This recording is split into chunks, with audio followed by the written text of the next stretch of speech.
מלא רחמים, שוכן במרומים. בקשתה האחרונה של מרים שמעון, אחותו של סבא שלי, זיכרונו לברכה, לפני שהיא נפטרה, הייתה להנציח את כל בני משפחתה אשר קבורים בעיירת הולדתה לשמיר שברומניה, וכן את בני משפחתה שלא זכו להגיע לקבר מכיוון שנספו בשואה. שני בניה, שלמה וברוך, מילאו אחר בקשה זו, שגרמה לכל משפחתי להתאחד ליומיים מרגשים ברומניה. ואכן זה מה שעשינו, קיימנו את הצבא שלה והקמנו גל עד במקום שהיא גרה, ולזכר שמות האחים שלה שלא הגיעו לקבר בכלל. הבקשה הקטנה, כדי לזכר את המשפחה, שתבינו, אתה יכול לתכנן את הדבר הזה. בבית הקברות שבלשמיר יש כ4 קברים של משפחתי, אשר הייתה המשפחה היהודית היחידה בעיר, משפחת דוד.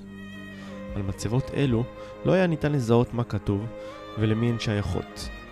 ואכן, זו הפעם הראשונה שקראו עליהם את התפילות קדיש ואל מלא רחמים.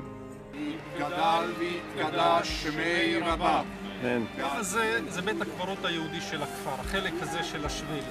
מעליו זה הבית קברות הנוצרי, ופה נשארו כמה מצבות עדיין. כשאנחנו באנו לפה, כל החלקה הזאת, כמו שאתם יכולים לראות, הייתה פה צמחייה של איזה 0.5 מטר. בקושי המצבות ככה בצבצו וראו את המצבות. אנחנו באנו, הבאנו פועלים, פה במקום הזה הם חפרו, יישרו את השטח, מהכפר הבאנו אבנים ומלט וברזלים, ועשינו פה יציקת בטון. התחלנו לבנות את המצבה. יש את החלק הראשון, הבסיס הגדול יותר, ואת החלק השני עם השיפוע. טקס גילוי המצבה ריגש מאוד את כולנו, ונתן עוד משמעות לגבי המושג שורשים. עומדים אנו כאן, יחד מנציחים ומתאחדים את משפחתנו, שלא זכינו להכיר. סבא וסבתא רבא, ויחד איתם אנו זוכרים את הסבים ואת הסבתות ואת הדודים שנרצחו בידי הנאצים ולא זכו לקבורה. לי, כמו לחלק מהמשפחה, זו הפעם הראשונה שאני מבקרת במקום זה. סיפורי הילדות מקבלים משמעות אחרת. הכל יותר מוחשי, יותר אמיתי.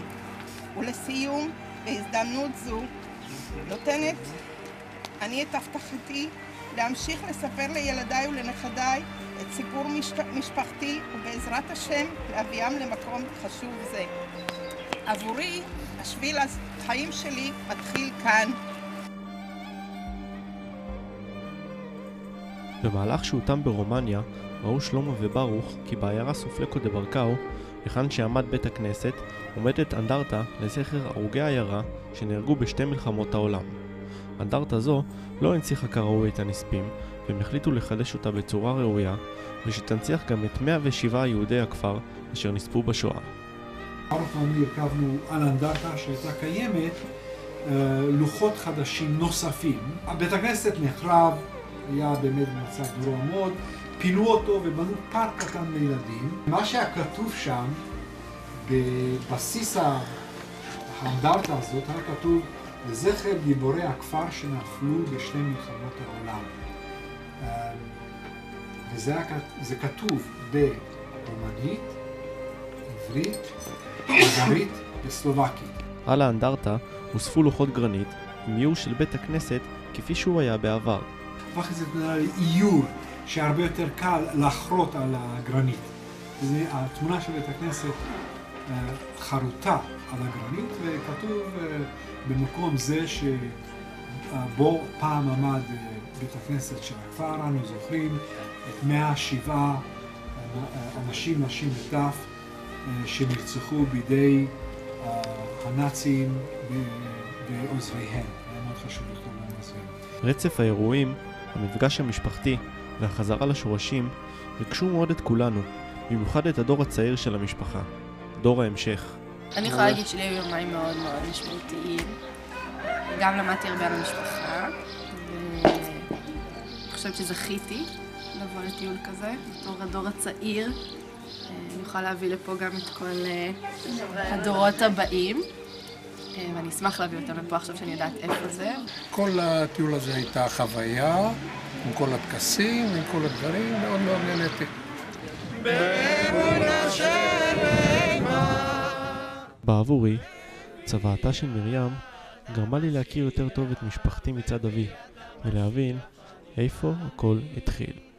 להיות החופשי בארצנו, ארץ ציון ירושלים.